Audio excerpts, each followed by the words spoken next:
They've continued to work and grow and implement their program and are setting the foundation for what they want to get accomplished here over the next couple of seasons. I think one of the most intriguing teams this offseason is the Miami Dolphins. The Dolphins have the capital to do whatever they want. They're competing and building a culture. I believe in team. I would say that. If you want to strive to do something great as a group, you got to work together. You have a plan, you stay true to the plan, you execute the plan. The Dolphins, this is how you turn around a franchise, like this. We're trying to build a team that's going to win right now, and we'll be very aggressive. Welcome to the field, your Miami Dolphins. We're looking for guys who are tough, who are smart, who are competitive, love to play. They have landed some big fish. Love what the Miami Dolphins did. You're trying to build something there. Fitzpatrick throws to the end zone. It is Parker. Darnold never saw the pressure coming, and he's leading. Sticky wide open. Touchdown. Let's have some fun and play together, man. Win on three, win on me. 1, 2, 3, win. If you can get a group of young men to band together, to believe in one another, to practice and prepare at a high level, then you'll win ball games. Big man, touchdown, picked off by Bobby McCain.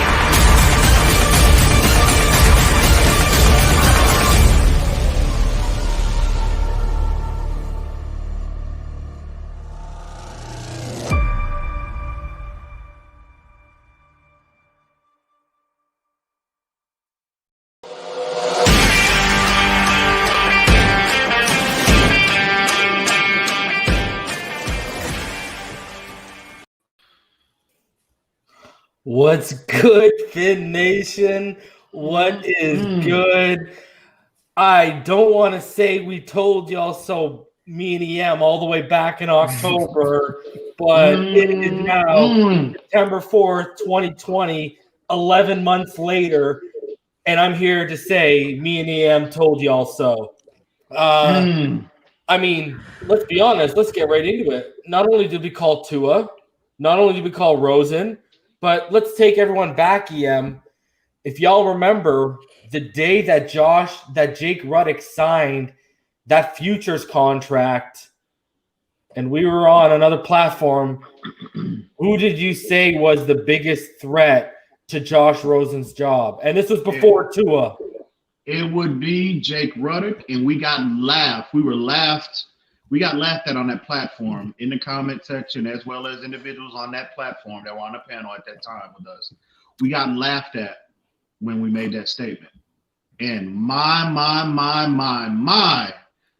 how is our declaration looking right now to all those individuals? Let's be honest, we called the whole quarterback situation in terms of drafting who we drafted at 5, Fitzpatrick starting at day 1, which is what we said before and after Tua was drafted, Josh Rosen being outed, and Jake Ruddick being in. And we'll get into, because there were a bunch of players brought in today for tryouts. I'll pull that list up for everyone later.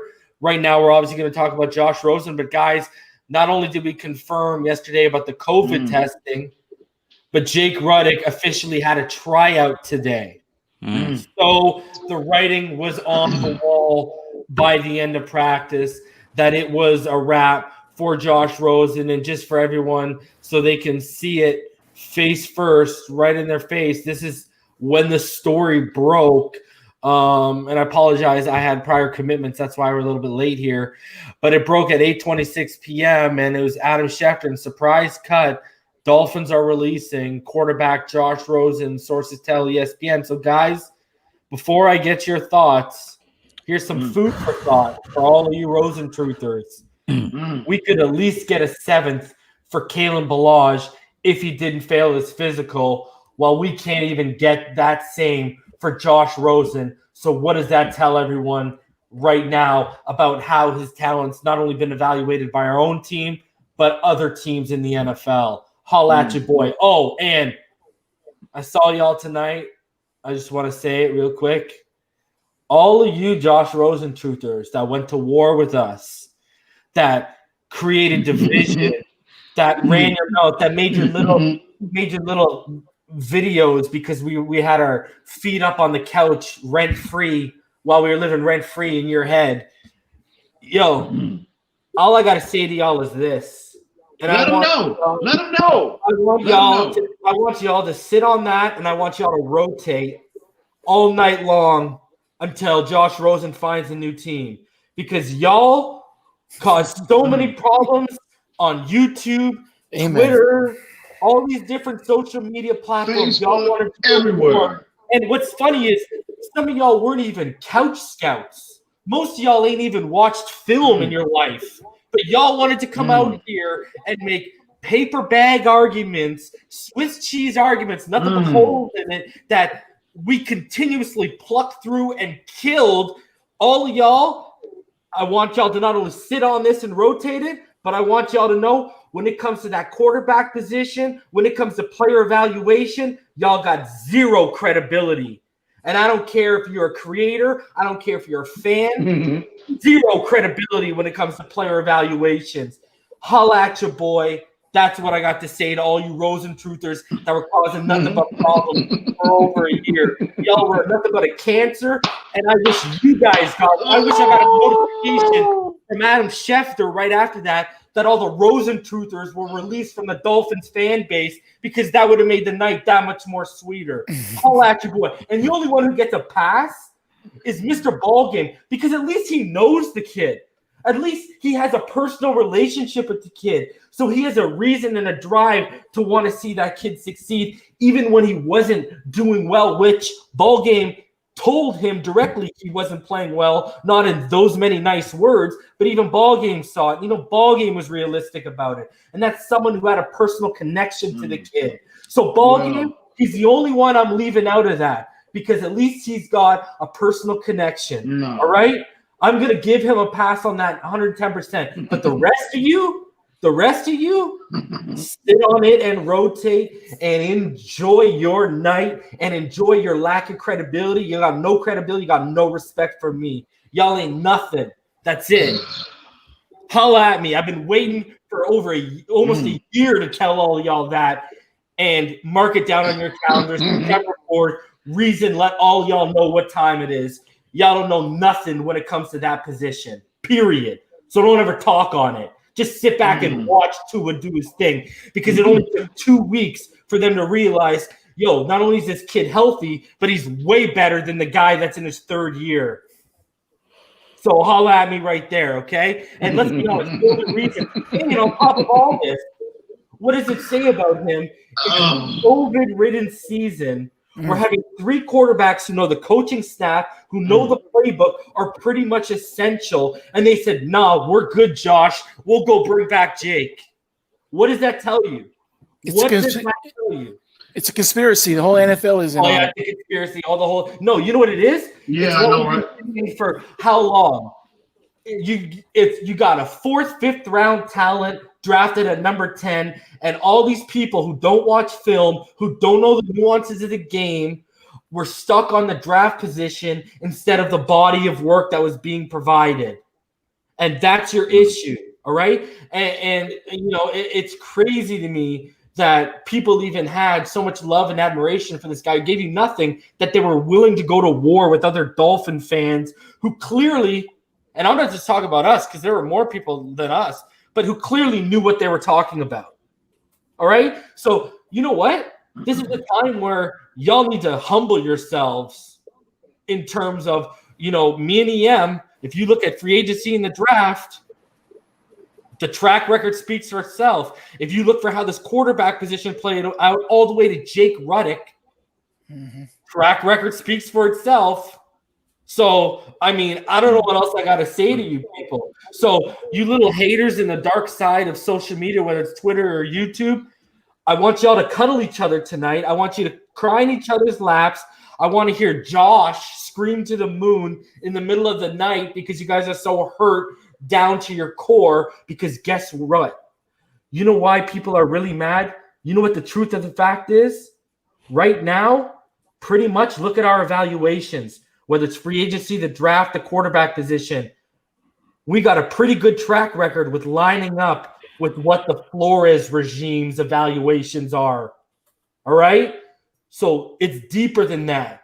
Y'all are seeing us hit these evaluations that line up identically with the Flores regime. And so y'all want to catch your feelings? Go ahead, get your best mid out. Go out. Your feelings can fall from the sky and you can catch them all night. Fact of the matter is, guess what, guys? We were right. You were wrong. Point blank, period. And I love it. Wow.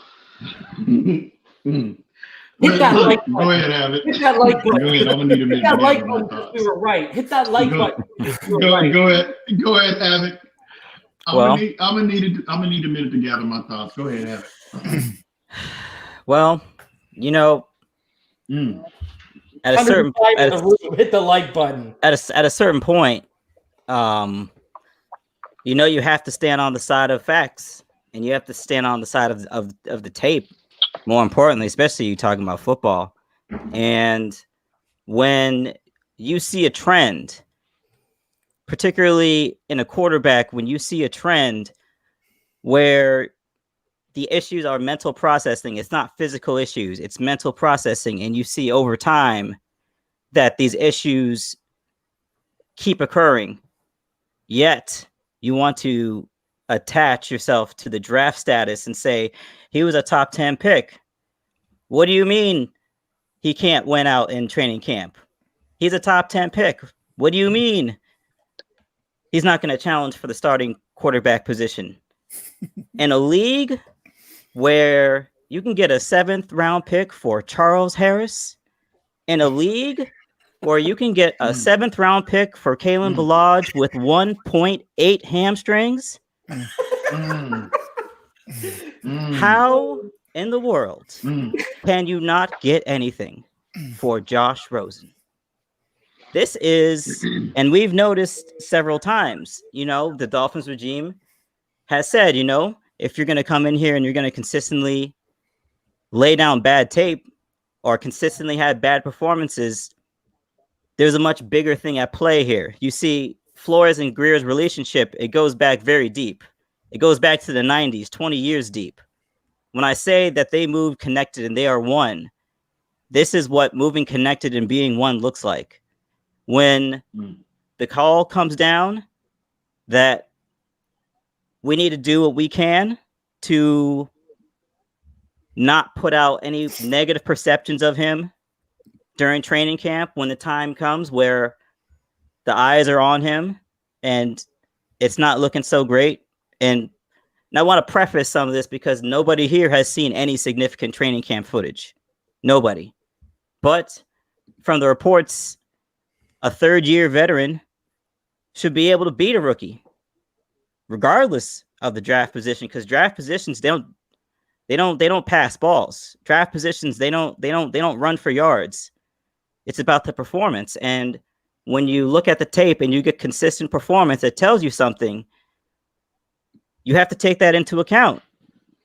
And at a certain point, when you become so attached to a player and you become so attached to a narrative that reality becomes cloudy, at a certain point, you need to put some water on your face and you need to say, you know what? I'm off right now. And it's okay to be off. We're all off sometimes. But at a certain point, you know, as a fan base, as a very strong fan base, I'm glad that we are done with this. We can move on. We can have an unadulterated flying lane for Tua to eventually take the reins, not of the 2020 Miami Dolphins, but of the Miami Dolphins for the immediate future. So for me, this is good all around. It's good for our fan base because a false narrative can no longer be driven. It's good for our fan base because we can become united behind Tua Tagovailoa as our future starting quarterback with no distractions. It's good for Rosen because, and this is something I've said a month ago, if you think he's getting an honest shot to win a starting quarterback job for the Miami Dolphins, you're dreaming. We all knew what this was. He had to come in and perform like gangbusters from day 1 till day 15. And as soon as they saw a very familiar trend play out, they sold the stock. As a matter of fact, they tried to sell the stock to someone else, and no one was buying it. No bueno. Bargain. So we have to understand that this is a very unique situation. But at the end of the day, when a number of other NFL teams were made aware of the opportunity that Josh Rosen was available, probably for not much, I think every offensive coordinator said to the general manager, if you bring him in this building, that's my job. Josh Rosen hasn't been an offensive coordinator that hasn't been fired. I'm glad we're done with this. I'm glad we're through this time.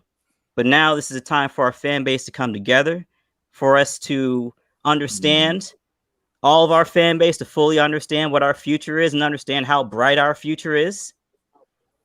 So this is a celebration. He gets an opportunity possibly to go somewhere and get some playing time. Maybe show something. Because at the end of the day, the life of a backup NFL quarterback ain't a bad life. It ain't a bad life.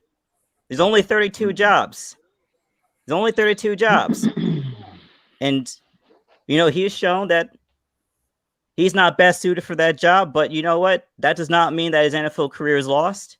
He still has an opportunity to go somewhere else and maybe get an opportunity he couldn't get here. But for the immediate future, for the Miami Dolphins organization and franchise, we all know what the future is. So our fan base, as a fan base, we need to move full steam ahead, united. EM. Actually, you know what? Rhino, you go, and then we'll save EM because I know everyone wants to see what EM got to say. Yeah, absolutely. I just want everyone to know that I know for a fact why EM and Reason are acting and saying the things they're saying. You all know that Reason keeps receipts, okay? I've seen receipts. There's a reason why they feel the way they feel, okay? That's all I'm going to say about that. We have to remember that we're supposed to be a community.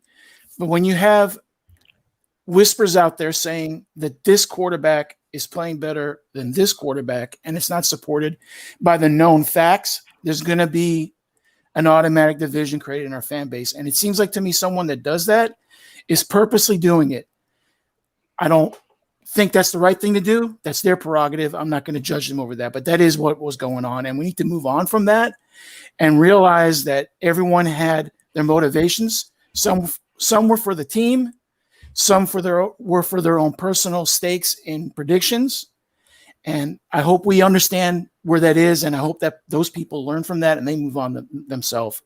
I'm just really, really glad that Greer, I think Greer is the focal point here. He learned from the Ryan Tannehill experience. We waited 7 years for that guy to develop. Thankfully, he learned from that and he moved on. So I hope we can come back together as a community. I think we should. In time, we will. But let's give everyone a little space for their ability to vent with what has gone on in this Dolphins community. That's really all I have to say about that. Shout out to Australia. Shout out to Australia. Australia every night with this guy. When are we shouting out another continent, Havoc? I just want to add on when the other continents show up. What do you mean when? Before EM goes off. Yo, I'm sure we got China somewhere. We got England all the time. Hey, say something in the comments. I'll shout you out too. Before EM goes off, I just want to say, because, you know, this from EM, me and EM standpoint, this has always been about what's best for the Miami Dolphins. Like, Tua Tagovailoa in the draft to us was what's best for the Miami Dolphins because he's a perfect scheme fit for what Chan Gailey wants to run. Josh Rosen on tape wasn't what's best for the Miami Dolphins, but people started turning this into something personal, and that's why you got the reaction you got from me to start off this show. Anyways, EM, before I show some highlights of Justin Rosen's career, why don't you go ahead, Rosen? Sorry, Josh Rosen. Listen. I've had, we both had a long time to sit and ponder of what we would say when this day actually came. But I'm not going to sit here. I'm not going to really. what I'm about to say is not, I don't want to make this a direct personal attack to Josh Rosen, the person. Okay. We want to be clear about that. This is primarily about the evaluation on him as a player at that position in his league. And, when I was coming home, I was sitting, I was driving and going over, I was on social media, on Twitter and Facebook and other platforms. And, it really is a shame to these fans, to a good portion of our fan base, that are sitting up here still. The fact that he's been released, they're still making excuses. They're trying to spin narratives about they want to coddle Tua. They're babying Tua and when he didn't beat Josh Rosen out in a legitimate competition, Rosen was doomed from the start. He didn't have a chance. Yada yada yada. It's ridiculous. And I tell you, man, at the end of the day, Reason, Havoc, Rhino, it's ridiculous. It is ridiculous. 100%. These fans have been willing to fall on a sword from a player that's had a 22.8 total QBR since he's coming to the league. How much? So let that sink in for a minute. 22.8 quarterback rating since he's coming to the league. And these people I don't even know. People DMing me privately over the last year. You know what I mean? Sending, really, if I were to show y'all the receipts, it's ridiculous. Yeah, it's ridiculous. And that's why we don't just put up with it on YouTube. That's why I always say social media, because it's on Twitter, it's on Facebook, it's not just on YouTube. Anyways, continue. It's everywhere. And about this play, okay, I get you like him. You like the kid. You want to invest. You would rather the Dolphins and make a further investment in his kid talent. But at the end of the day, my biggest issue with those individuals, how vicious and how they made this such a divisive issue within our fan base. My issue with you since day one has and always will be is you had nothing to substantiate why you're willing to die on a sword for this player. Absolutely nothing. We've killed the film-based narrative. We've killed the talent-based narrative. We've killed the off-the-field narrative about this kid is not totally 100% sold on the game of football. The game is not important to him. His lack of leadership abilities, the whole nine. And you still, at the end of the day, you still want to bring that drama and that heat and ridicule about this player. And sit back. I want you individuals, and it's not directed to everybody, it's those individuals, and you know who you are. I don't need to name names. I don't need to call anyone out. Let that sink in for the Dolphins couldn't even get a 7th round pick for this player. So what does that tell you? Not only the evaluation of the Miami Dolphins had on him, but the rest of the NFL. And you're willing to fall on a sword for this player with a 22.8 quarterback rating in 2 years. Let that sink in. So I agree with Reason 100%. Yeah. Tonight, when you're going to bed, Pete, if you're sitting on TD's couch or if TD's sitting on Pete's couch. You guys are watching film together, obviously. I didn't mean to call names. I'm sorry. I apologize. Damn it, Ian. I apologize, but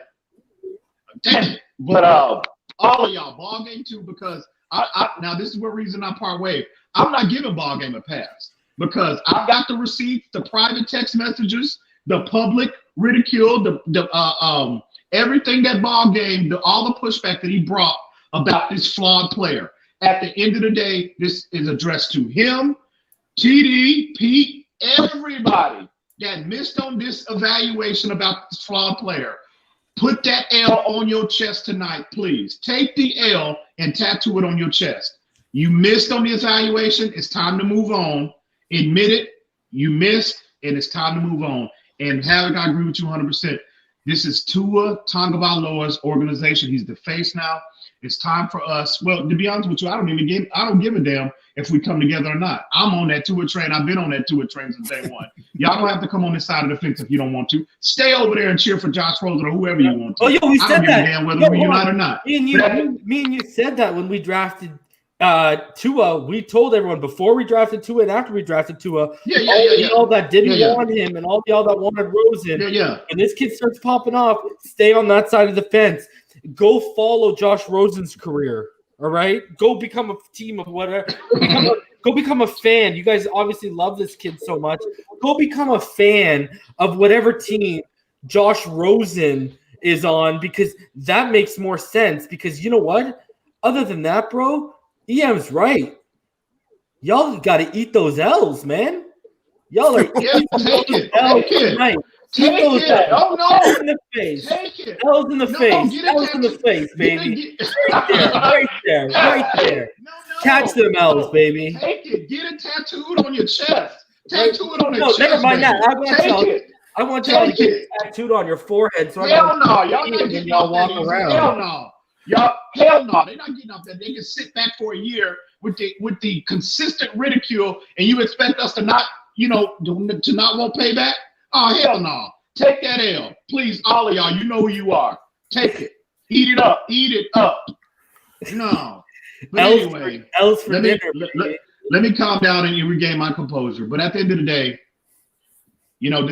we all know now, in all seriousness, my biggest issue this weekend is I wanted closure to this Josh Rosen issue. Can I go over some things with you too? Do you want to go over some Josh Rosen fun facts? Go ahead. Here's some Josh Rosen fun facts.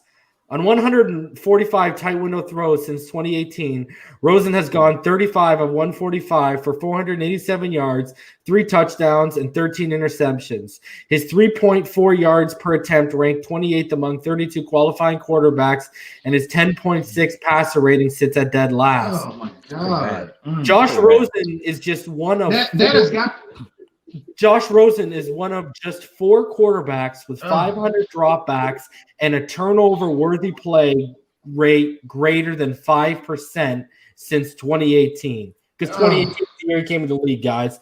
And final one, and this is from PFF. I have one ad reason. Josh Rosen has a 61.9 passing grade since 2018 on plays with no pressure, nearly 5 points fewer than any other qualifying quarterback, and that includes backups. And you might be asking yourself, no way. I mean, clean pockets. What are you talking about? All he's ever needed is a chance with protection. Well, it's because he makes throws like this when he has protection, guys. When you got a corner underneath and a safety over top, and he thinks he's going to fit that in. Are you crazy? Because he's still making mistakes like this to this day. So that right there shows you. Oh, and I mentioned tight windows, right? I mentioned tight windows, if I remember correctly, right? You know why he's so poor on tight windows? Because when you look at him, oh my God, what are we running this year, guys? We're running the RPO, right?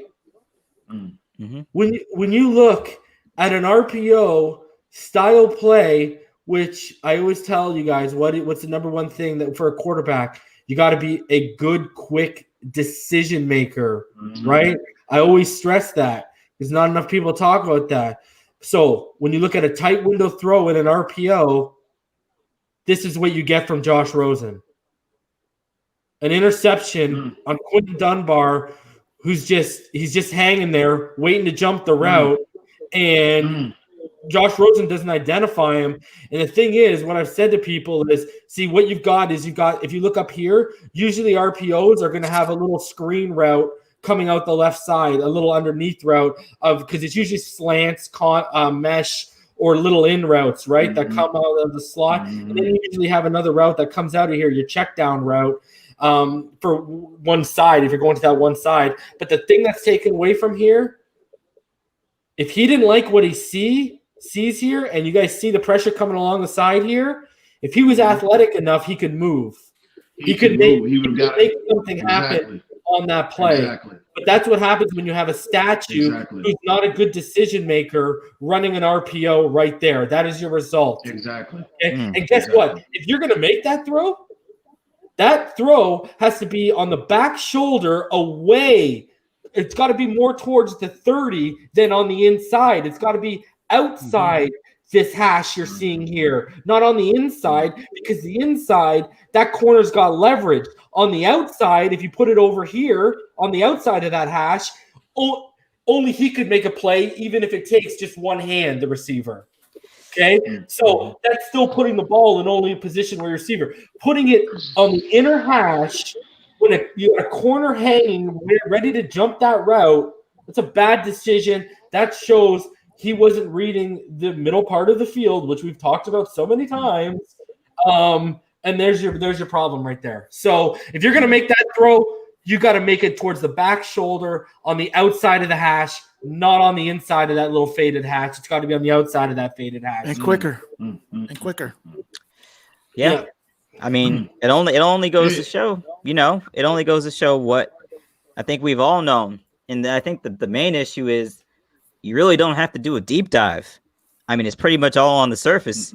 I mean, the numbers, at a certain point, that first round sheen, that only lasts you a couple of years. Remember, Ryan Leaf was a guy who hung around the league probably way longer than he deserved to. And it just goes to show, that first round shine, it has a time limit. And no one's ever seen really someone go from top 10 pick to looking for a job within 2 years outside of injury or injury or league suspension. So shout out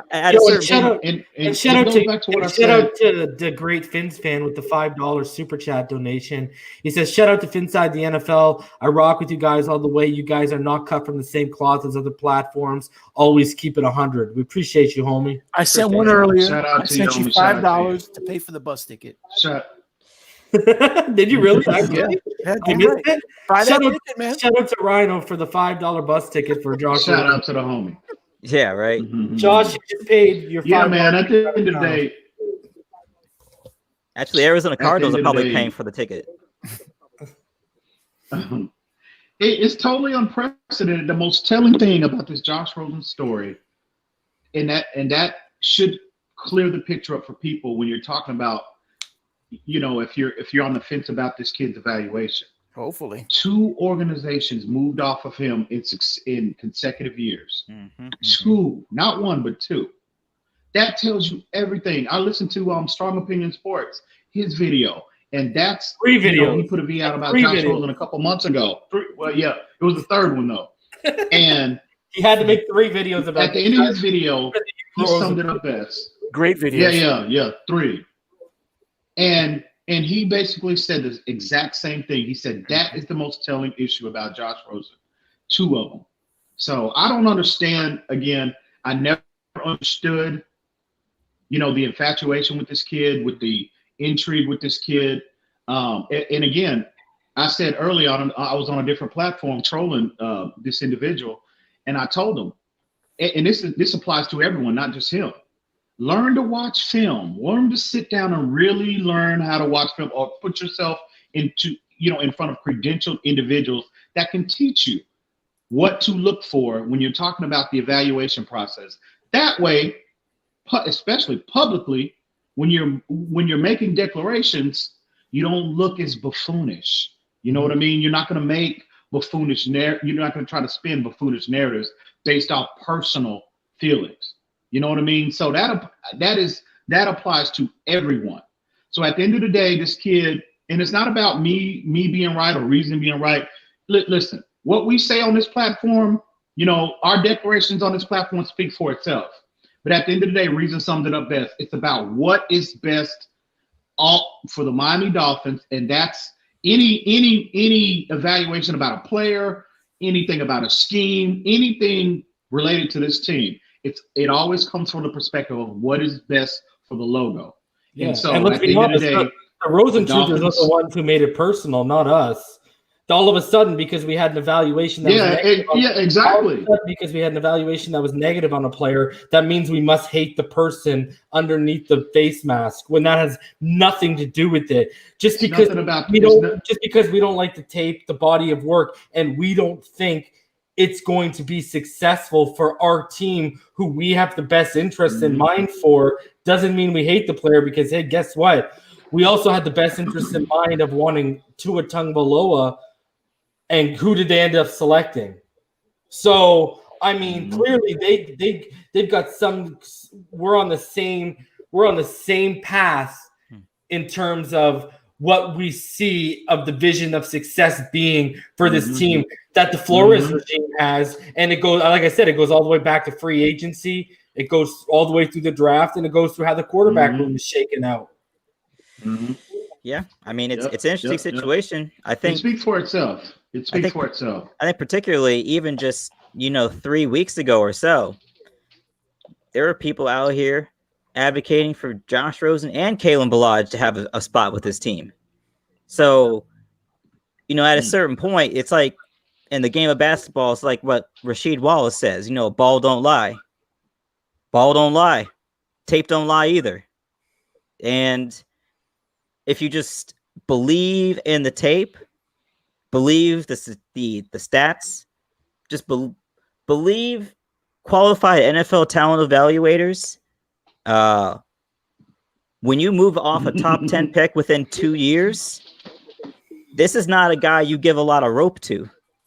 This is not a guy that we're gonna see what happens. No, we saw what happened. And I think particularly in the situation we're in, we're just looking for him to flash and show a few signs of life. No one expecting him to, reinvigorate this franchise. We were just looking for him to show us something.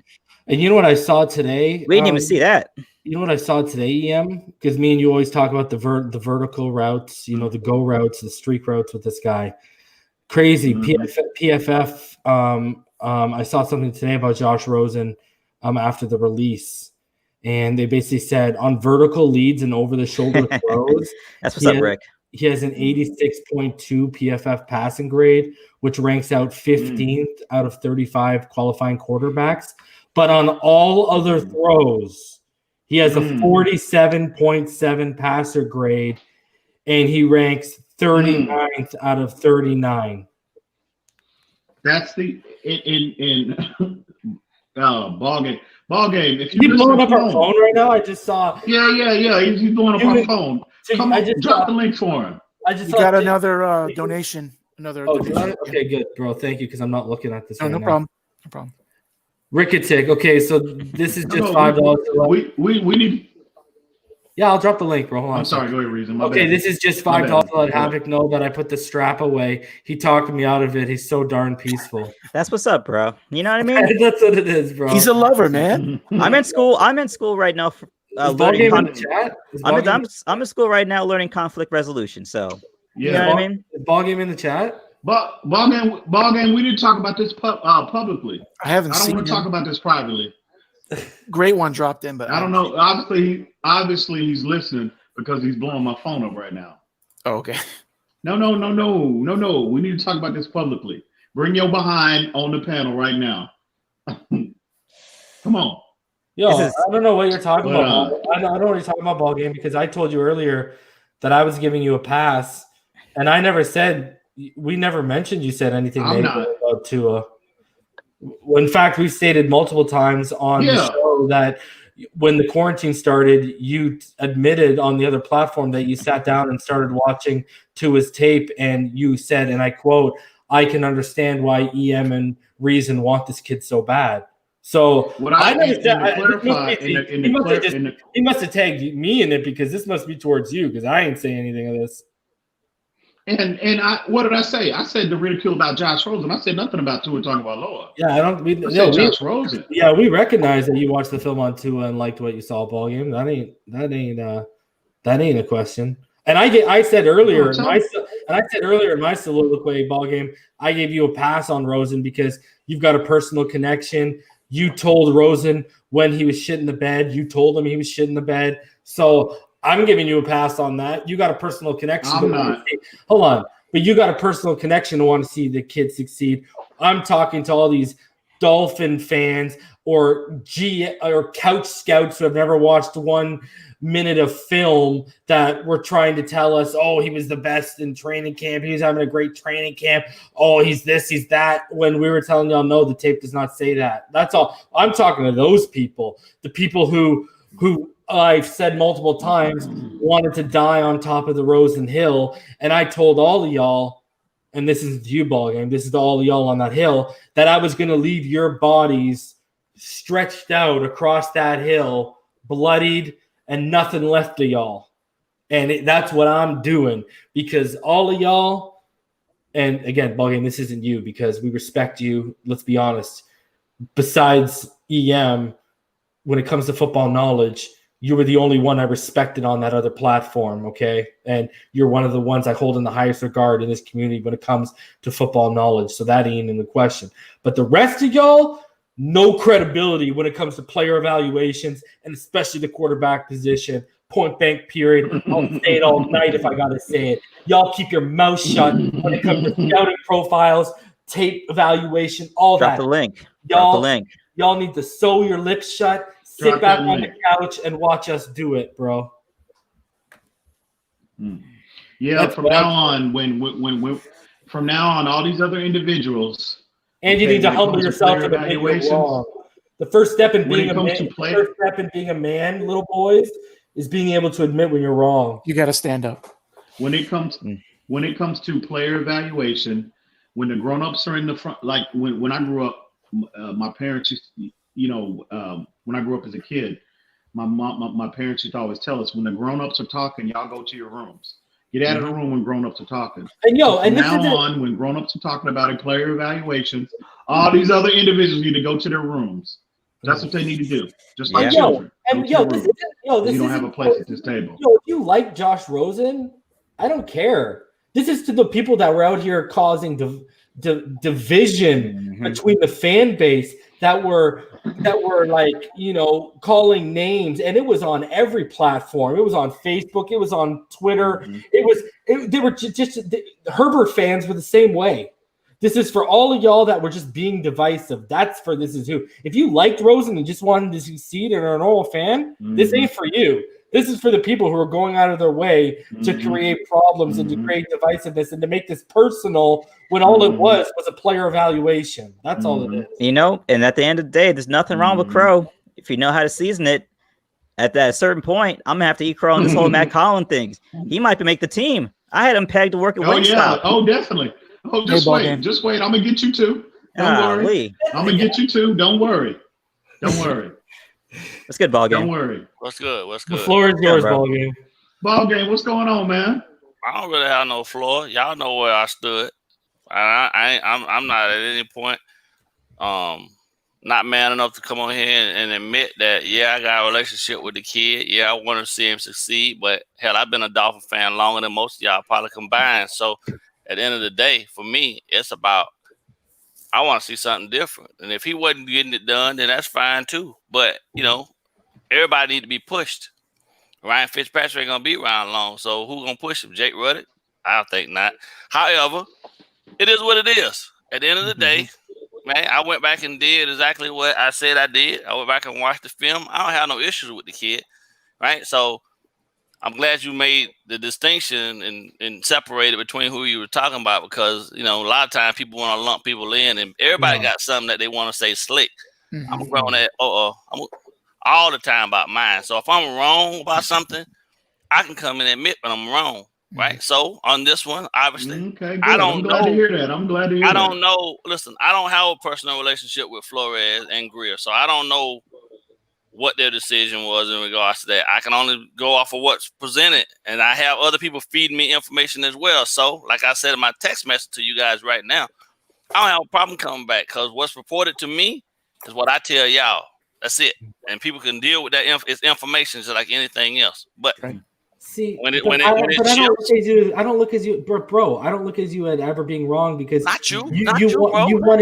No, but I'm just saying, for people out there who are even want to say Ballgame was wrong, dude. If you guys are privy to actual private conversations, Ballgame okay, at the end of the day, everyone knows Ballgame wanted him to succeed because of the personal relationship.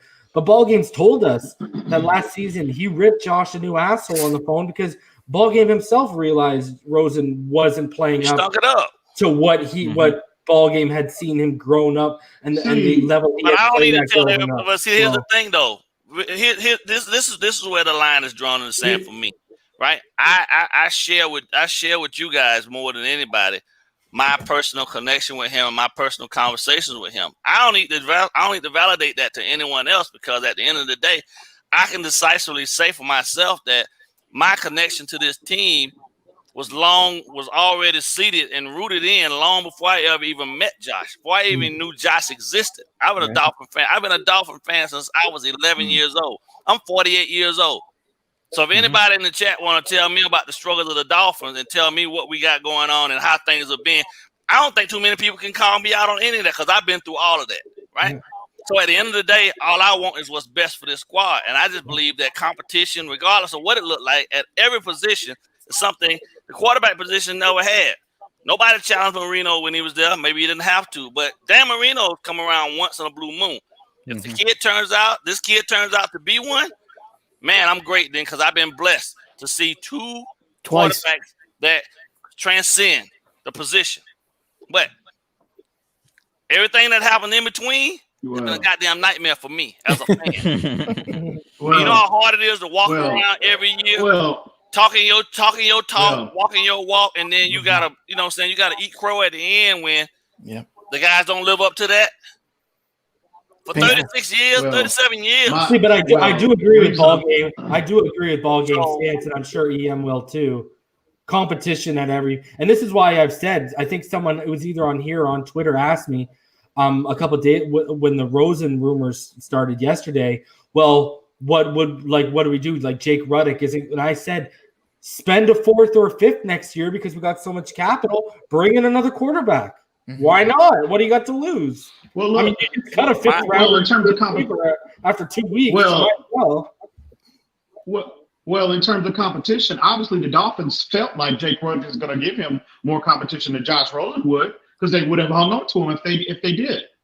So obviously, it's the listen. This the problem I have. This the problem I have. Okay, because Reason, you better than me, because I ain't giving you a pass, Bog. I'm calling you out on your foolishness. I got something for you. I got something for you. If you're willing to hear it. I've done that.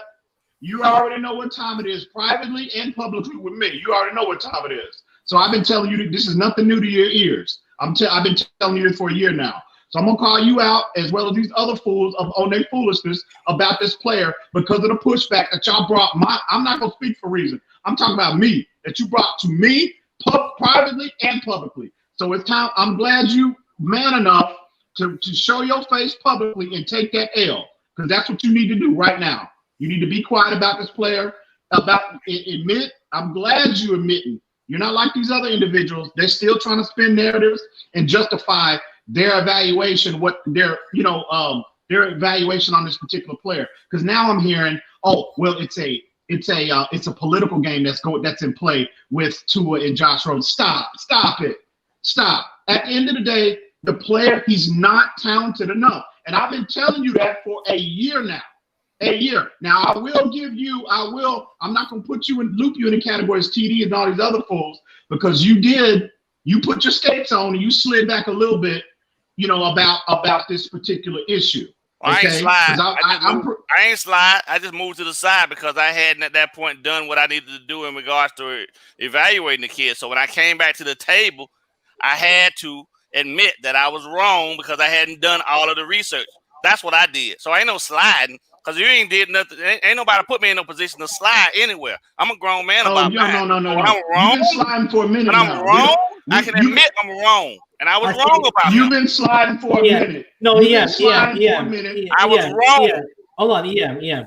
In all fairness, and I'll repeat it again because I've said this story.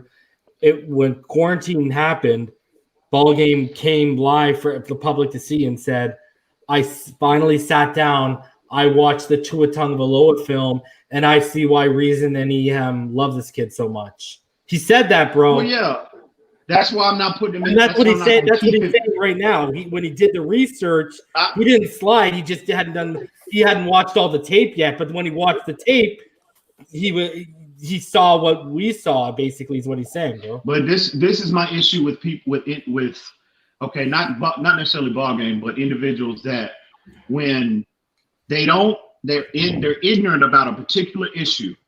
Okay, their knowledge ignorant is not a bad word. Might not be on par with yours at that particular time. You all are debating. My issue is the ridicule and the personal attacks. That's what gets me. Okay, we can all agree to disagree. But when you're in the direct shots, bro, in all fairness. Okay, so that wasn't me. Hold on, in all fairness. Right, that ain't me, right? I was going to say. I didn't do that. I didn't personally attack you. In all fairness. Yeah, that's what I'm saying. That's what I'm saying, Ballgame. Okay, yeah. I was going to remind you of when you used to call out his coaching pass or whatever. You did that to me all the time. You did that to me repeatedly. Listen. But that and Jerome Baker's still on the roster. Hey, look, here we go. Ian,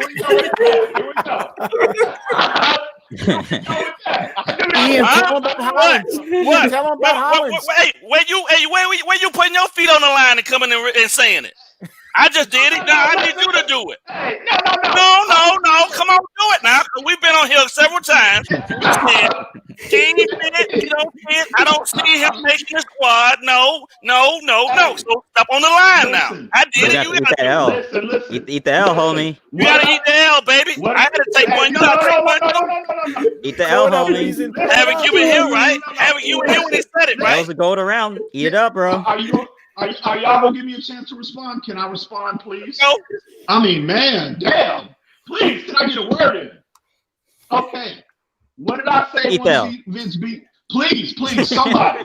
No. Please, somebody, let me know what did I say once Vince Beagle got hurt. Can somebody please tell me what I said once he went down? I don't think Vince Beagle getting hurt had anything to do with Jerome Baker, to be true. Oh man, well. In my opinion, 96.7% of the defensive snaps played. Only because they had nobody else. Sometimes a kid is not a perfect fit. But if he's a dog and he played the game. They had no other options. Absolutely no other options. No other options. And we saw how that experiment, how he rated out with that, how that experiment worked out. Horrible. Tell him about Hollins. Tell him about Hollins. Oh, look. Listen, everybody, hey, listen. Oh, we don't even want to go there. But listen. Matt Hollins gonna make the team because he's a backup long snapper. There it goes. The Renaissance man himself. Listen, everyone knows what everybody said when they said it. You know what I mean, and what they said. So I don't need to go. Wingstop employee. Everybody knows the tape is out there. But at the end of the day, Jerome Baker. Listen, I think Vince Beagle's his unfortunate injury. It's a numbers game. At the end of the day, it's a numbers game. And Jerome Baker, he will be on the. It looks like he's on a. Listen, 4 o'clock hadn't come yet. 4 o'clock hadn't come yet. You in denial right now. Come on, now. He's there. Jerome Baker is still on the roster, but listen, we'll see how. I guarantee he won't assume 97% of the snaps this year. Look at Great One showing up. Great One, where you been for the last 45 minutes? When we've been talking about Rosen, where you been, Great One? Come on. Great One, I'm dropping the link for you. You better come on. You came on yesterday. Not only will Jerome Baker make the roster, Jerome Baker gonna start, Okay. Where do you think? Where do you think? Ball game, middle or outside? He gonna be in the middle. Okay. We're much improved up front, right? That's what everybody's saying. We're much improved up front. So if the guys up front do their job, then he's not a liability as much anymore. Listen. If they start Van Noy in the middle, I think the other guy might be a Landon Roberts, man. Landon Roberts and Kyle Van Noy, in my opinion, and their base. Well, then that flexes Baker out to the weak side line, which is better for him, I think. Which is better for him overall, but either way, he's gonna start. Somewhere. I don't know, man. It all depends. Okay, so hold on. Let me ask you. Here's a vital question. Where do you have Shaq Lawson lining up? It all depends on what front we running. If we running a 3-4 front, then he's gonna have to man up one of them outside linebacker spots because they're gonna play. And you're gonna have Ogba on the other one? Yeah. Okay, because I agree with you on the 4-3, they'll be our 4-3 ends. Right. So now if we got Shaq and Ogba on the outside, now we only got the middle left. And where are we going there? Are we going? Van Noy will be there, and then you flex Baker out to one of the opposite sides. You want speed on the opposite side, so Grugier Hill on one side and Baker on the other one. And Van Ginkel. And Van Ginkel too. He'll flex too. He's talking about in a 4-3. He's talking about in a 4-3. That's the 4-3 look, but in the 3-4 look, I'm sorry. He's talking about in a 3-4. So okay. So what you're saying is that Shaq Lawson in a 3-4 front. You're saying Shaq Lawson and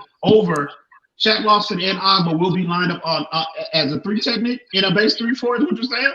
No. I'm talking about they're gonna be our stand-ups. They could be very well our stand-ups. Okay. That's what he was saying. That's why I said then we only have 2 middle position spots, and that's why Van Noy would come in. And I honestly think it'd be a Landon Roberts. And honestly, when we signed Landon Roberts, I thought Grugier Hill would get ahead of him on the depth chart. I didn't see a Landon Roberts making the impact. Grugier Hill's still raw, man.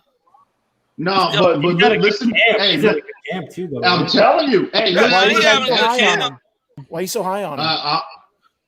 He's athletically, he's a beast. And when you look at what he's actually done with his snaps, he's been a very productive player on limited snaps. Exactly. I talk about how Ginkel's a playmaker. Grugier Hill has displayed playmaking ability at that position on like 150 snaps, like last year. I initially thought that if everybody was healthy, that the addition, just like I thought the biggest threat to Josh Rosen's roster status was Jake Ruddock. I said, I initially thought that when we selected Grugier Hill, I told all of them privately, Reason, TD, and ball game, this is the biggest threat to Jerome. Jerome Baker's officially on notice. That's what I told him. But now, okay, dude, I didn't take it.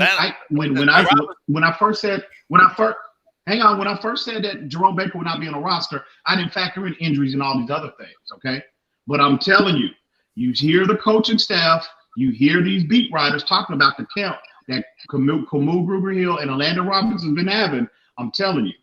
You saying that Jerome Baker might be on the roster, and he might last the whole year, but it's a numbers game. If they cut Jerome Baker, okay, who else do they have? We'll see. I mean, that's what, 3 linebackers that you have on the interior? 3. I think the biggest threat Landon Roberts has for anybody on is the fullback. Chandler Cox. Cox, because he may not even make the roster though. He played fullback too. He Yeah, played I don't think for the Patriots. He was their fullback. So. Yeah. I don't think Chan Gailey's offense uses a lot of fullback. Though. Yeah, he's just going to be on there for goal line situations probably, or very short yardage situations. Yeah, I don't know if Chandler Cox is even going to make. I didn't have him on my projected 53. I think that's why they had that tight end. Here's the biggest question. Here's the question I have, because I got to figure out where to put my money at week 1. Dolphins coming up 6.5 points or what? What's that? Do they cover them 6.5 points? Or I say 11. Yeah, we're gonna win by 11. Yeah, we'll cover. That's what I'm thinking. Yeah. I never, because I play point spread every week. I'm not gonna even bet on them. I never play my favorite team. I might play every other game I might play every other game, but I'm not gonna even touch our game because I have no idea what we're gonna see. Mm-hmm. Preston Williams. Parker hurt. Grant hurt. You know what I mean? Yeah. I ain't touching it. I mean, it's not a setup game to me. Parker missed again today. Yeah. But I think at the end of the day, we might get blown out again. At the end of the day, the only thing that can really, with the pieces that we have on our defense gonna hold on. Yeah, the only thing that can really, put a chink in the armor of our defense is the IR. Yeah, the pieces we have, the pieces we have, we have the pieces for a top 10 defense, a defense that can show up every week at the very least, keep you in the game. As long as they know major injuries, we be fine. Yeah, only thing that can stop is the injury list. That's it. Did you guys? I'm going to pull this up for you guys. I want to get your thoughts on this. We'll get off the Josh Rosen for a little bit here. Damn. He gone, ball man. game. Ball game. He gone, man. Let it go. I just want to say, ball game. Have I just want to say I respect you. You have no idea how much I respect you. I'm very proud of you for what it's worth. A lot of people wouldn't come up there and stand up. So take that L, homie. This came out. I don't know about taking the L. Okay, so this came out this morning. Take that L. Neil Driscoll of Pro Football Network said, "We know the Dolphins are fielding calls on Josh Rosen. Another name teams are calling about is cornerback Nick Needham.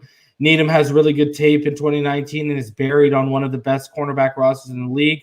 Doesn't seem Miami's in a rush to trade anyone unless great offer." Yeah, Tennessee. That's another play. The word I got from a source close to Adoree is that Titans offered a 4th round pick for him. Wow. It's too. I think he's too vital to the 4 or 5 receiver set.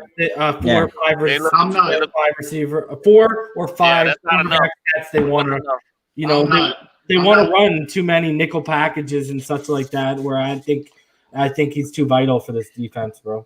I'm not even thinking about coming to the table unless a third. Yeah, well, that's why they didn't even now. Yeah, they didn't entertain it. Yeah, he entertained it. Especially you don't know if X's knee is going to hold up. Right. Yeah, that's true. And even if pertaining X's injury status, hopefully he can come back and still be the all-pro level cornerback. But if he has what is suspected to be a degenerative knee condition, his future at cornerback may be affected in terms of not his talent level, but just his ability to be a cornerback in this league for a guy of his skill set.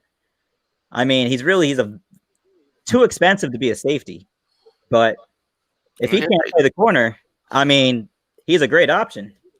Let's go over some of the other cuts today because there were a lot of cuts, and then we'll get you guys' thoughts on them because there were a lot of interesting names that were cut. I think I got everyone. I got everyone right except Shaq Calhoun. You had him on the list to make it? Yeah, because of the guard depth. Because we're really sitting at depth. Who did it come down to? Shaq Calhoun and who? Danny Isidora. They both got cut. Danny Isidora. Oh, thank goodness. And Jonathan Hubbard. Yeah. So the Dolphins today, they cut 16 players, according to multiple sources, even though they haven't announced them. Among the most recognizable names let go: Josh Rosen, veteran guard Danny Isidora, and then it keeps going here. Matt Cole, who it says here flash in camp, was competing for that 6th spot, and with Hollins was considered the favorite entering this week. I saw they are Barry Jackson tweeted out that that's a name to watch in terms of the practice squad. Jonathan Hubbard. He was cut today. Yeah, no real surprise. Brandon Bryant, who they brought in, he was cut today. Breon Borders, who had actually been making some plays. He was competing with Jamal Perry, Tay Hayes, and Ken Webster. He was cut. Hey, you've been killing it, though. Yeah, man, I have him making the team. Chris Myrick was cut, the tight end. Nate Weeding, who had a decent camp from what we saw, he was cut. Nate Brooks was cut. Running back Salvin Ahmed, who we had just brought in, was cut. Kirk Merritt, my boy, he was cut. He's missed about 8 practices with a hamstring injury. And again, Barry Jackson tweeted out that he is a candidate for the practice squad. Yeah. Keaton Sutherland was cut, which is sad to see in a way because from being sitting on these players' Zooms the past couple of weeks, a lot of the rookies highlighted Keaton Sutherland, Ted Karras, and Jesse Davis being the leaders. So you lost a bit of a leader there, but obviously the production. Tyshawn Render was cut, and he's expected to join the practice squad if he clears waivers. Ken Webster was also cut. Safety Nate Hawley, the CFL Rookie of the Year last season, signed 2 weeks ago, was cut. Shaq Calhoun was cut. So with the release of those players and the impending departure of Kalen Ballage, we are currently sitting at 59 players entering tomorrow, where we got to get it down to 53 by 4 p.m. So as many as six of the 16 players on the practice squad are permitted for the first time to have an unlimited number of years of NFL experience. So let's go around. What are you guys' thoughts on some of those names? Man, I mean, I think the most surprising one is probably outside of Rosen is probably Merritt, but I think that's someone they're looking to bring back to the practice squad. So, I mean, honestly, not a lot of surprises in my opinion. Not a lot of surprises, and for me, and coming tomorrow probably won't be too many more surprises either. Probably guys we think will get cut are going to get cut, including possibly Chandler Cox. If our offense isn't going to utilize a fullback like that, and Landon Roberts can fill out that role. I had a conversation with Great One earlier, man, and I was going over we were talking and discussing some rosters in the NFL. Like when you start talking about like players they have and the names of the players and what they've done in the league, you kind of like, oh man, how we gonna scheme for this dude, or what we gonna do? I'm trying to figure out right now on our offense which one of our players is a guy that our defensive coordinator got to sit up at night worrying about. Probably looking at Devontae. Parker didn't show you. He didn't show you enough. No. He didn't show you enough last. No. I'm talking about because I can't depend on him right now, right? Because he hurt. I think a lot of people. We're a week out. We're a week out from week one, right? And I don't know what I get. I don't know what I'm gonna get right now at this point, right? Because I give him credit for coming back. I give him credit for coming back last year and having the year that he had. And I love Parker. I was always on the Parker train because I didn't feel like he was a bum. I just felt like he had some injuries that popped up at weird, crazy times, and that whole issue with him and Gase and all that type of stuff. But he's one dude. But I look at if you go back and look at that New England game from December. Look at the plays that Mike Gesicki were. That's what I was gonna say. Not only him, but Isaiah Ford. But Isaiah Ford as well. You know what I mean? We might be sitting here this time next year talking about Isaiah Ford in a different light, because according to the coaches, they are expecting big things from this kid this year. Yeah, they said, and he came in another one of those players that were trending elite level, right? He's another one of the players from last year that was trending. I loved him in college. He caught everything thrown to him. The dude is unreal. And I don't have an issue with Ford making the roster because I think he's a quality wide receiver. My thing is like, where is that the game breaker? Where's the game breaker? That's what I think a lot of people are expecting from the football community all the way to the fantasy football community are expecting Mike Gesicki to take that step and become the game breaker. What the game breaker for me is going to be? 2 or 3 years, it's going to be Tua. You know what the game breaker is going to be for me this year? It's not going to be one individual player. It's going to be that running game. That's going to be the game breaker for me. If they improve, okay, I keep telling y'all this. If they improve their running game and they get to 20th, 22nd in the league, okay, they improve upon the year they had last year. I'm telling you, it really won't even make a difference. I'm not going to say it won't make a difference, but it just opens everything else up for all these other unknown players that we're a little on the fence about. We're sitting there trying to figure out. Second. I disagree. I mean, I think with our defense. Go ahead. I don't know, man. I just without even knowing, man. Like we really don't even know. I don't even know if watching the Patriots game next week is actually going to even give us what we need in terms of being able to understand how far they've come or anything of that nature. Because I'm scared, man. Well, the first time I've been so nervous about this squad, man. And I know we rebuilding, so I tried that tempers and that kind of levels me off, man. But this is new territory. I'll say it should be a level of concern in a lot of areas on our team. It should, you know what I mean?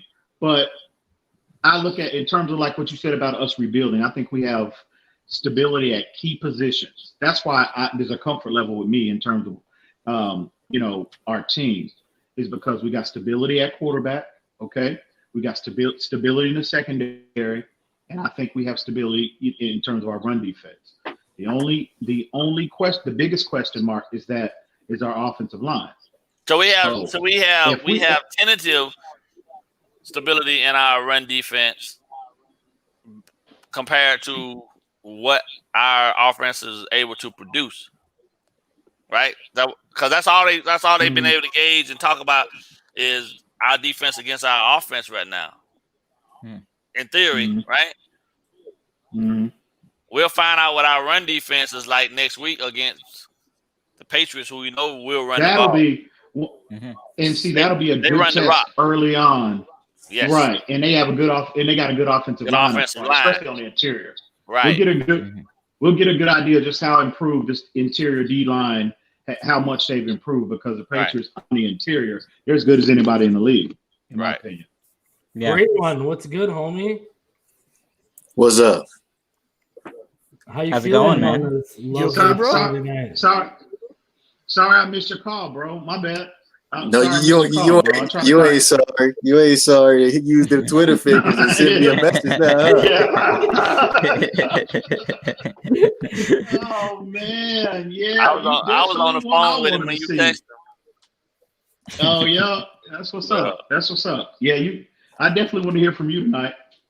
What you want? I definitely want to hear. All right, here's the thing, and I'm gonna just make this short and sweet.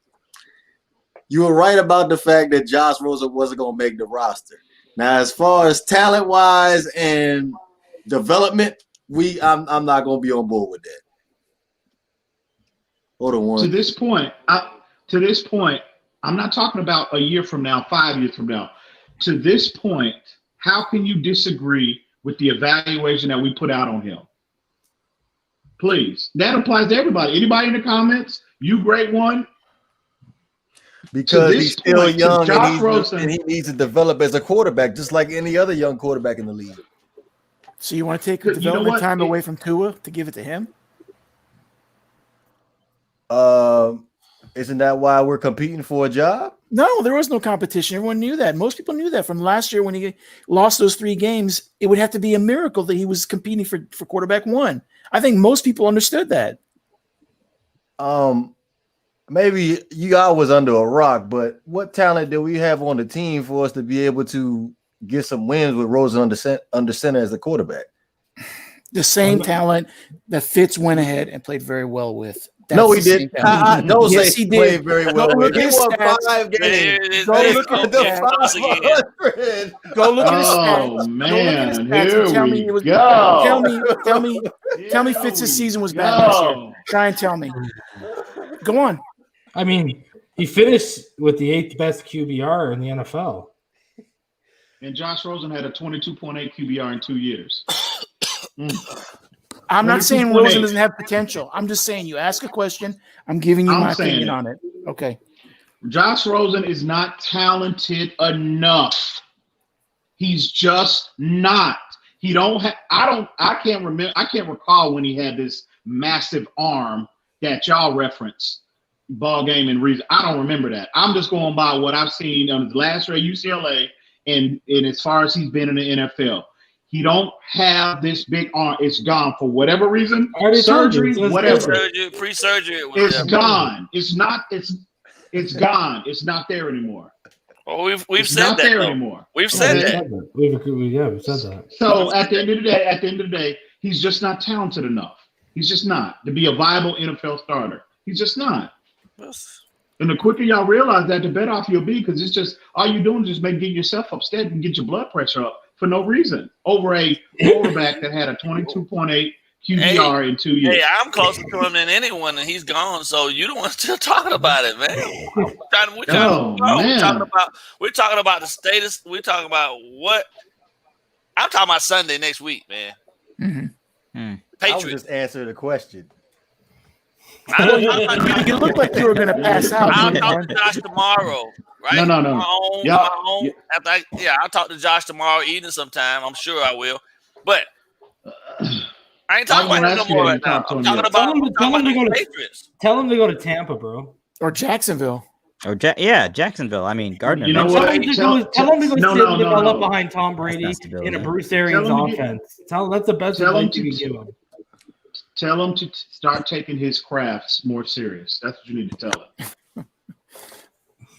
him. Tell him to make football number one in his life. That's what you tell him. That should be your message to him. Because obviously Flores could not get through to him.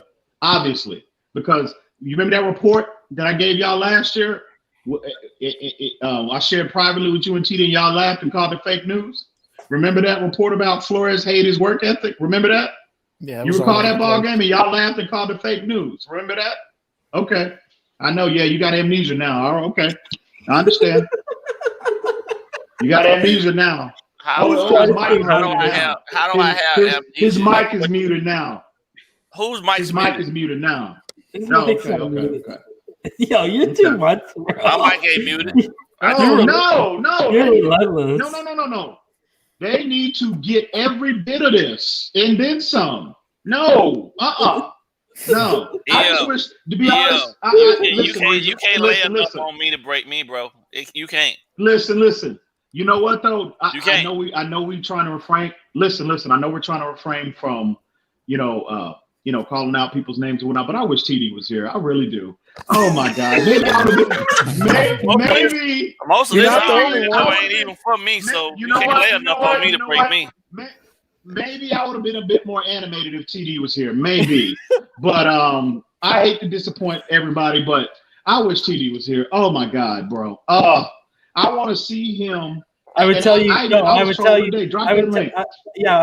go to his platform to drop that link, but Backstage is probably full right now, right? I wish he was here, man. This would make my year if TD was here, man. It really would. I'll tell you, man. But it's all good. It's all right. At the end of the day, seriously, I mean, we can put this issue to bed. This has been, in recent memory, this has been the most divisive issue in our fan base. Yeah, it's crazy. That I can ever remember, to be honest with you. It's crazy. So we move on. It's not about who was being right, who was right, and everybody knows what he said on what day. Yeah, it was bad. Fiedler, you must remember. What was the decisiveness with Fiedler? Because it was him and Damon Heward, right? Because he followed Marino, and he didn't have a strong arm, and people used the strong arms with Marino. Anyone following Marino is going to get. And Fiedler would throw interceptions at bad times. Yeah. I mean, he definitely threw some air balls up there. Once that ruined him, I mean, and a lot of people think with that defense and that offense he had with Ricky, if we would have had even like somewhat of a more than an above average quarterback, we probably would have won some Super Bowl. I don't think it's questioned that defense was Super Bowl worthy. Mm-hmm. You're talking about was that run game, bro. And you got Ricky running I'm mystified how we didn't do anything. Now, who's the other running back besides Ricky? There was the other guy, the first playoff win that we had against the Colts in Miami. Can't remember his name. Had almost 200 yards. Oh, Lamar Smith. Yeah, we had him before Ricky, and but he broke it. That was kind of a one shot, one season type of situation with him. But they had an ability, and they weren't able to capitalize on it, and a lot of people blame Fiedler. Bro, we all knew Fiedler was limited. Our only 1,000-yard running back before Ricky Williams was the Marino era was Kareem Abdul-Jabbar. KJM. Yeah, but then what's his face came around, right, Ricky?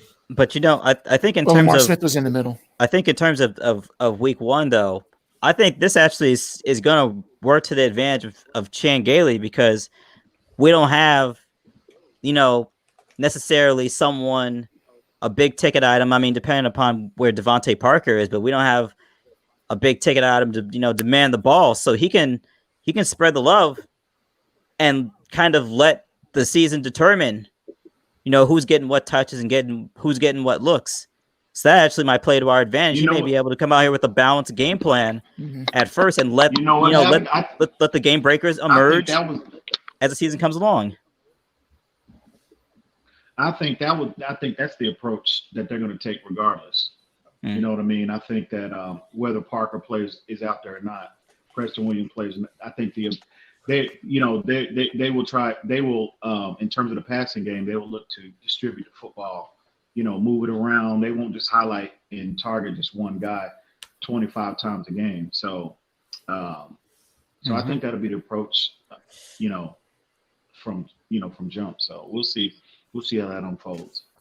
Let's get into something because there were some interesting tidbits from the Zooms today. You guys, if you were following along on my Twitter, you were getting updates live as they happen, but it's put right into here for an article for us to go over. And there's a few things I want to go over because Austin Jackson said some pretty funny things, especially regarding ice cream. And then Dolphins defenders today were asked about Tua Tagovailoa. Eric Rowe answered some questions, and so did Ogba. So let's go over that quickly. So rookie first-round pick Austin Jackson, the front runner for the Miami Dolphins left tackle job, won't know for a few weeks how he handles skilled pass rushers in games, but he has a night before game routine already down pat. As he did at Southern California, Jackson intends to continue getting treatment and then purchasing ice cream for the team. And for the record, he prefers vanilla, maybe fudge, maybe Oreos on top, and has little use for strawberry and cookies and cream. And it was funny because Omar was like, I won't take any strawberry slander. And then Cameron Wolf was like, I won't take any cookies and cream slander. Like it was an ongoing joke. It was pretty funny. So Emmanuel Ogba said of Austin that he's doing a tremendous job. He said Shaq Lawson and I have been going against him in practice. To have a guy like me and Shaq will help him out, giving him some tips as well. He's doing a good job. New offensive line coach Steve Marshall has praised Jackson's development and is eager to see how his rookie lineman responds in games. He said the league is so different than college football as far as speed of it and the mental aspect of the game, and some of that stuff only comes with playing and experience. The young guys that we've just got to get them in there and see where they are and put on top of it no preseason games where they could get a little taste of what the speed of the game is. We're going right into the first ball game. It just happens to be the 12 and 14 football team. That's the Patriots. It's a big task, but there's been a lot of good. We've had our hiccups, but I'll tell you one thing. The guys have fought their tails off. So Jackson, is he ready to be an NFL starter next week? He said, yeah. He said he's taking it one day at a time, making sure I handle my assignment perfect, technique perfect. I'm ready for whatever. So that's good to hear of him. And then regarding a couple of defenders giving their takes of Tua today. Eric Rowe said he has an arm. He can put the zip on the ball. I noticed through camp he's gotten better with his eyes. And this is what I highlighted when I was live tweeting from the Zoom as it happened, guys. Before he was staring down routes, he's gotten a lot better with his eyes, his progressions. He's only going to keep getting better. And Ogba said he could scramble on you and he's pretty mobile. He has a nice deep ball, throws the ball really well. You have to do your best to stay contained and keep him in the pocket. He might get out. And they asked, how is it different defending Tagovailoa as opposed to Ryan Fitzpatrick? Ogba said, Fitz will run on you if you let him. I'm more nervous about Tua's speed than Fitz, but they both have something. So those are pretty interesting quotes that I thought from the Zooms today. I don't think there's anything else more from the Zooms today in here. It said tight end Adam Shaheen entered the week as a front runner for what could be the third end tight end job, joining Mike Gesicki and Durham Smythe. So it does sound like they're going to run with 3 tight ends this year. Matt Breida and Jordan Howard have watched tape on Chan Gailey's 2016 offense with the Jets to see how he alternated running backs, Bilal Powell and Matt Forte. Breida said it doesn't seem like he's been out of the league since the end of the 2016 season because it seems like to me he's been coaching every year since then. He's a great coach. He knows what he's doing. His mind is crazy. He just comes up with things off his head that make sense. I feel like we're in a good situation with him as an offensive coordinator. And then just a few little tidbits here. Rowe said Xavier Howard is getting back to form. Obviously a little bit rusty in the beginning. He looks like he's getting back to form, though. the profile on Fox WSVN 7 on Malcolm Perry was apparently interesting because it said Perry will serve his 5-year naval commitment as a second lieutenant when his NFL career ends. He recently took a 4-week Marine training course. Wow, this guy's going to be a Marine, including combat infantry tactics and hiking 9 miles a day while wearing 100 pounds of gear, including weapons. Oh, boy. Another thing to thank Trump for. He changed that rule to serve after. So, careers. What are you guys' thoughts on those little news and notes from today? Man, it's real interesting. I think particularly when you want to talk about the players that have ascended the most during camp. I didn't even know if Durham Smythe was going to make it out of camp. Apparently, they have him slotted to be number 2 tight end. And on top of that, a guy, Malcolm Perry, that we drafted, whose position was unknown coming into camp, and for him to apparently solidify a spot in our wide receiver core, I mean, just goes to show. I mean, obviously, a guy that probably has discipline out the roof. So, not surprised that he would progress the way he has. So for me, just those two guys, actually ascending through camp, I think that's real impressive, man. One thing that's been consistently that I've been hearing consistently from beat writers and the players, they keep referencing Tua's speed. Like, it's like they didn't have they actually, the fact that he's more elusive and faster than a lot of people.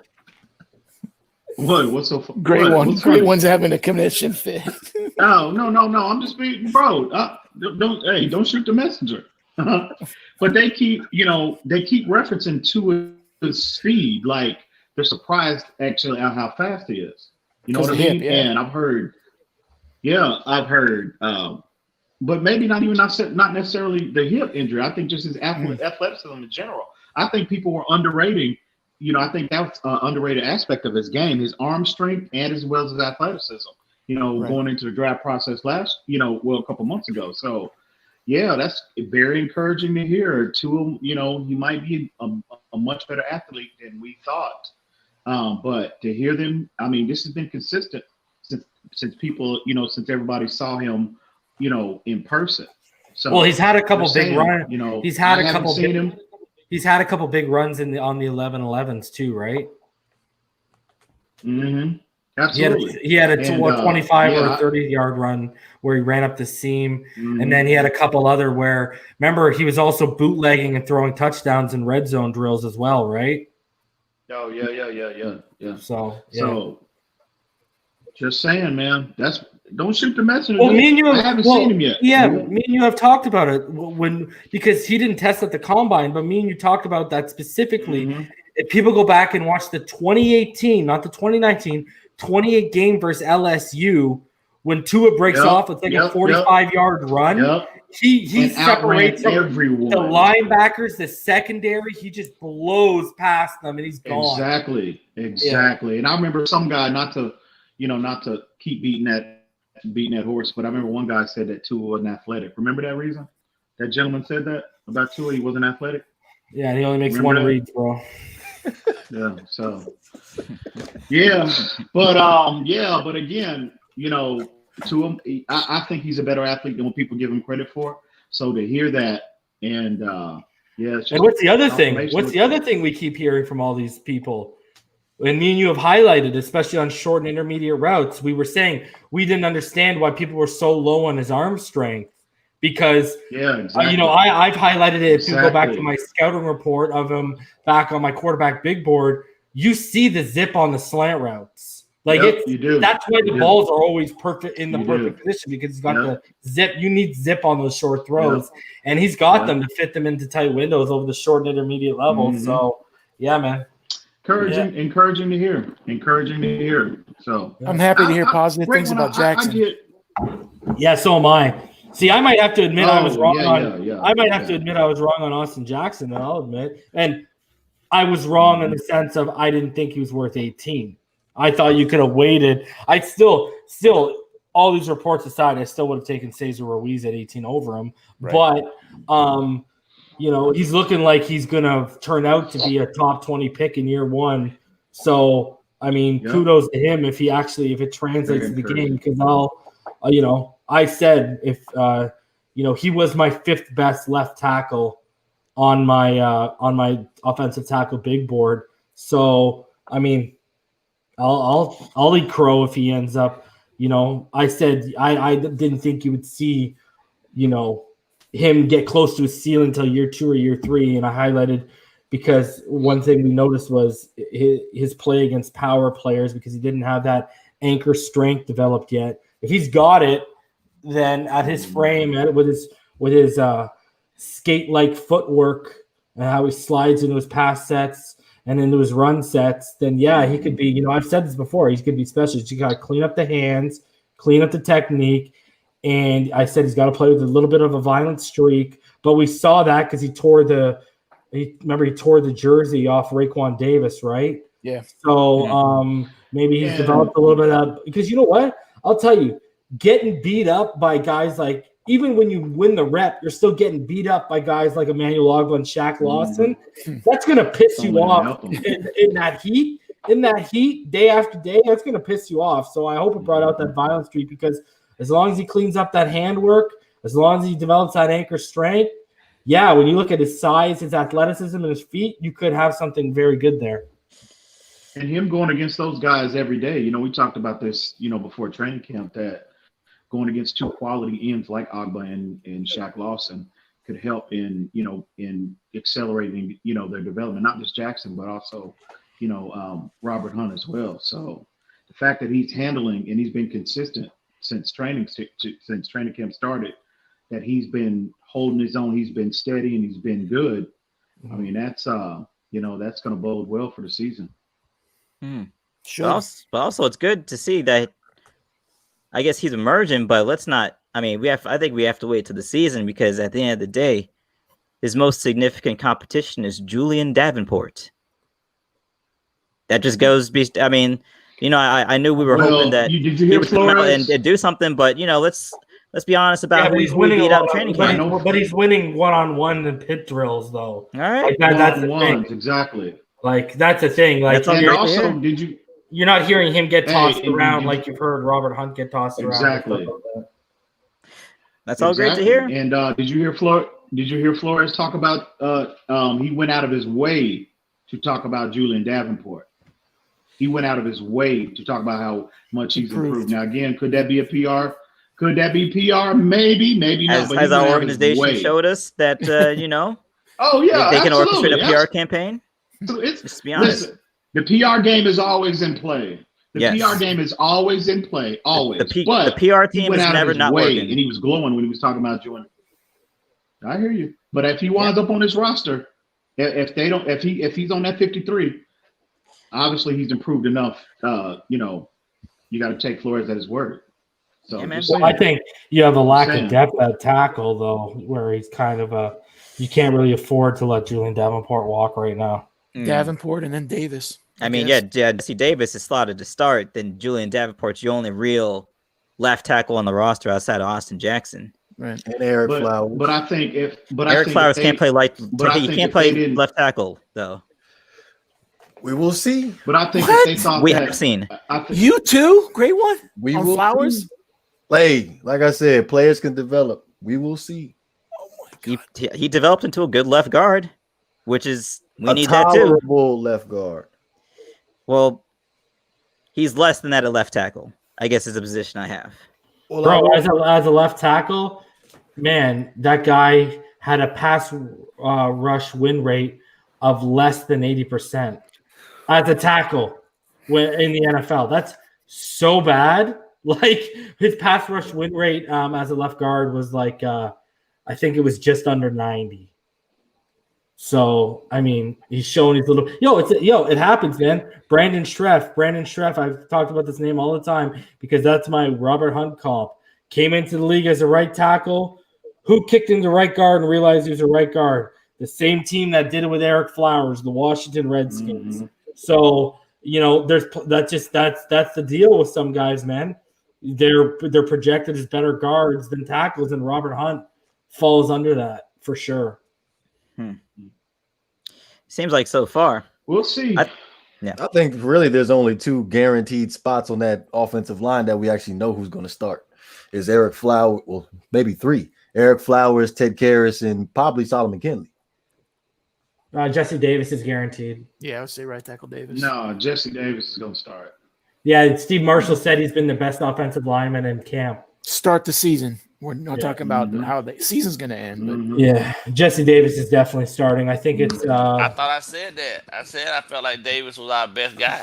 It's right. It's the right guard that we don't know. Yeah. It's the right guard because in the second week before media availability got cut, Robert Hunt was apparently having a really, really good second week bounce back. So I mean, and Solomon Kinley was having a little bit of a rough week because when they brought in referees, Solomon Kinley, the yellow flags were starting to pile up at his feet a little bit there.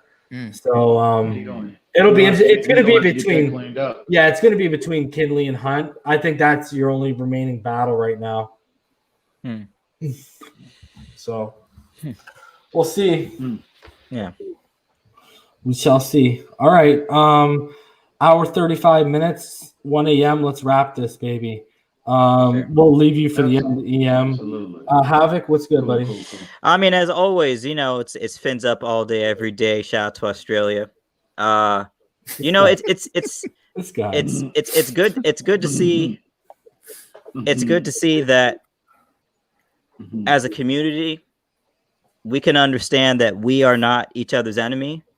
We have the Buffalo Bills, the New York Jets, and the New England Patriots to worry about.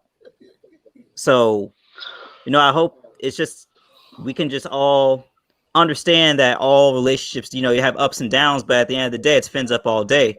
And if it's what's best for the team is what's best for the team. And I'm down with the team. And then until further notice, I'm with the plan of I'm with the regime and the plans of Greer and Flores and the connection they have. So, take it as just another move in a franchise that is in transition to a winning culture. After that, it's fins up all day. Great one. After you're done reading Ball Game's text, tell us what's on your mind, bro. That wasn't me. It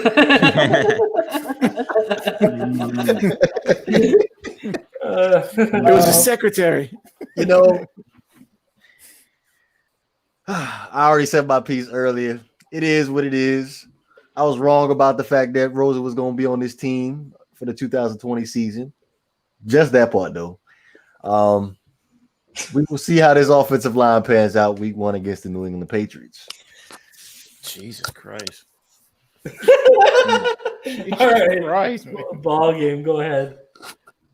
Oh, man. I take my L like I take my W's as a man. So all I ever want to do is report what's told to me and give people different things to think about sometimes, especially for those that ain't never been in the trenches, don't know what it's like to be in the trenches, and ain't never really have, had to endure this game that we love. A lot of people are fans for different reasons, man. And you've been a fan of a team as long as I've been a fan of this one, man. I've seen the best and the worst of it in my lifetime, and man, my optimism is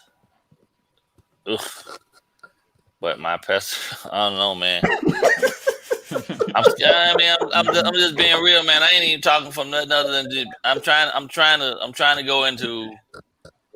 I want to connect with being more of a realistic fan, man. But like I see things from a coaching standpoint sometimes, and here, like what we had out there last year, man. And I'm looking at the names, and it's a lot of rookies, and sometimes dudes be saying stuff, man, and without actually being able to see any footage and things of that nature, man. I gotta rely on these yahoos that sometimes be slanting stuff. I don't know, man. My stomach all in knots, man.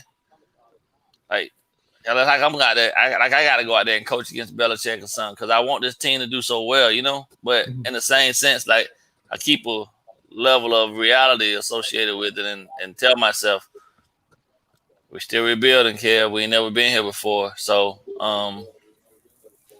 just wooside. You know what I mean? But I don't want these dudes going out there and just getting bludgeoned, man. Because we can't stop the run, man. It's going to be much of the same, bro. And we're going to be brought these guys in, man, and it's just the same punishment for 4 quarters, man. That's going to be bad, man. What? On that optimistic note. On another note, whoever makes the roster is a Dolphin, and I'm going to support them with everything I got. So, as I hope everyone else out there, we don't necessarily get to having a buy-in on the decisions that are made. But, at the end of the day, as long as when they put that helmet on and they go out there to represent the squad, they got my full 100% support. So I'm all about this team. No other team really exists for me. And I hope we do what we need to do.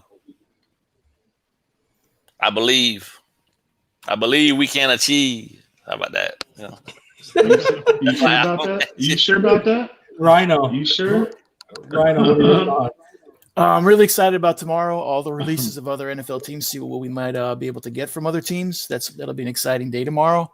I expect if we have all the players that we expect to start, I think we will win by 11.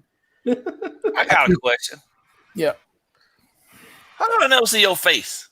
I don't have a camera on my computer. Okay, all right. On my all camera. right. Fair enough.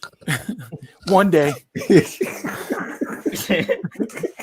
You've been in that cabinet on ball game. You've been in that cabinet. I sniffed. Hey, I don't. Rosen, you've been I know, right? You've been in that cabinet. That's what you done had your drink out before. Why I can't have my drink? You good? I ain't doing no tripping. I ain't doing no tripping. I'm not gonna front. I had a drink before we came on too. I ain't going front. Bro, I had a dab. I had a celebration dab. EM, what's good, bro? Fins up. Oh, yeah, man. I'm just at the end of the day, man. I know we, a lot was said about this particular issue, this Josh Rosen narrative. A lot was said today, and a lot of venting, which was warranted. At the end of the day, but we all seriously. All seriousness, all joking aside, as a fan base, we need to, at the end of the day, man, we need to all come together and support Fitz first, and then eventually Tua Tagovailoa, because this issue was just so, for whatever reason, it's just been so divisive in our fan base, and it just made no sense. You know what I mean? And again, at the end of the day, we've always come, we said this earlier about how we're always coming from the perspective of what's best for our team. And at the end of the day, the Dolphins felt like this was the best direction for our team. And whether you agreed with it or disagreed with it, it's just time to get on the same page as a fan base. You know what I mean? Support our players, get ready for the season, because I think this is going to be an entertaining season for us. I think we're going to surprise a lot of people. So at the end of the day, it's about the logo. So with that being said, it's all day, every day. You know what it is. You already know what it is. Shout out to the great Phinside for another $5 donation. He says, you were right all along, EM. Ball game, TD exaggerates and love talking out his ass. Talking about Rosen is having a better camp than Tua. Fins up. Hold on. What did I just say? No, I think he was saying ball game. TD exaggerates and love talking out of his ass. Mm-hmm. Yeah, because he put ball game and then a comma. Okay, yeah, I didn't see the comma. Who are the guys in the line? The only ones who I told him to put in the line were Rosen and Balaj. I don't know who the other ones are. I haven't even looked. Okay.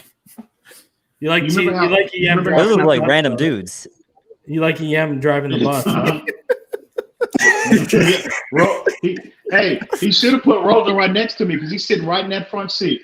What else is selling? Reason. What else? What else are you selling at Reason? Bro, whatever you need, bro. Anything to get the Rosen believers through the night. Whatever they need, I'm selling it to you. I got it all. You want to put it in a pipe? You want to put it in a glass? You want to put it in your veins? I got it. You know what I'm gonna miss out of Rosen? You know what I'm gonna miss? What? You know what I'm gonna miss that Rosen is gone now? I'm gonna miss how quick them Rosen videos went up after the first day of training camp when he was supposed to be hot as fish grease. Boy, them Rosen videos was going up quick, boy. I was hearing folks taking off work, you know what I mean, to get them videos out. That's what I heard. I don't know. I ain't gonna call no names, but man, they couldn't wait to get them videos out. And it's Rosen, Balaj, and Danny Isadora, and I don't know who the other guy is. So just so you know, gotta love it, bro. The meme game is strong on this side. All right. Okay, guys. So we peaked. We got 141 still in the room right now. Yo, smash that like button. Subscribe if you haven't. We're 3 away from hitting. Shout out to everybody. We're 3 away from hitting 1,200. So let's see. Well, sorry, my bad. We are 2 away from hitting 1,200 right now. So guys, pop that, hit that subscription button. Let's get to 1,200 by the time the night ends.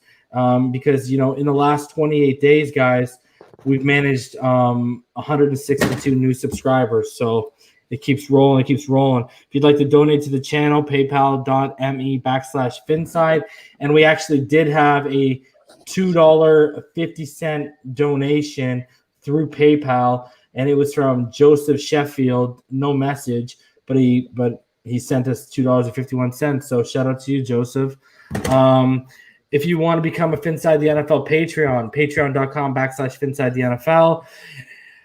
Infinite Trauma, Rhino Sith, our 2 original OG Patreons. Also, Fake Spike 94, Joe B, KAL Day, Ramon Casillas, Seth, Mr. 2-Bits, and of course, Shake Money. Shout out to all of our Patreons. And this is where I tell all y'all to join fantasy, but we're all filled up in both leagues. And in fact, before we went live tonight, we drafted in the free league. So good looking out to all of you that came out. Guys. Oh, here we go. Yeah, he's calling you out, bro. When the beatings begin, bro. Madden. You can get it anytime. That $5 I donated, I'm getting that back. Yeah. Damn. I hear you. You didn't get it last time. You took that L last time. I'm on fire right now. You might not want this. You on that 21? You on 21? Yes, sir. It's a yes, EM. It's a yes, sir. Man. Okay. And guys, we got 22 dislikes. We all know who already is behind all that. Damn, so 22. Wow. Pound that like button, guys. We got 135 in the room. Get it up. We're at about 80 right now. So pound that like button. Subscribe if you haven't. I'm like I told him, ball game. I've been waiting on Rosen versus Tua for a year now, because EM been telling you for a year that he was about to give you the work with Tua. So I'm ready. I'm ready for this. Man, we're not going to be able to. Well, damn. When do? Oh, they don't drop it. They probably drop that update. I'll beat you with Reddit. Hey, I hear you. They probably won't drop that update till next week. What? Y'all got to get it in before the update happens with Rosen, bro. Yeah, we got to get it in. Maybe we can do something Sunday. Maybe. You don't want this, man. Trust me. I'm telling you. You know that. Yeah. Anyway, dude, bro. Stop it. Stop with that nonsense. How many times I gotta drag you before you get it? How many times? You've been on a decent streak. Hey, I give you credit. You've been on a decent streak. I mean, I've seen it. A decent streak. I've seen it. Hey. Nobody asked you for that, Havoc. Nobody asked you for your opinion. Bro, I am waiting. I am waiting with bated breath for this to go down again. I had so much fun the last time. That's the Benedict I know and love. That's the Benedict I know and love. Yeah. All right, boys.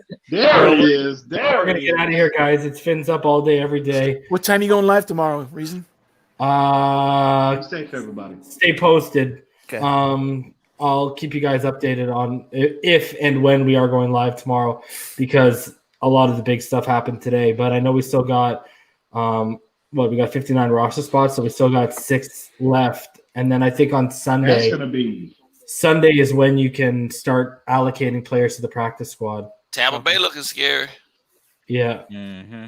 Yeah. They're loading up. Yeah. Fins up. Fins up, guys. Definitely.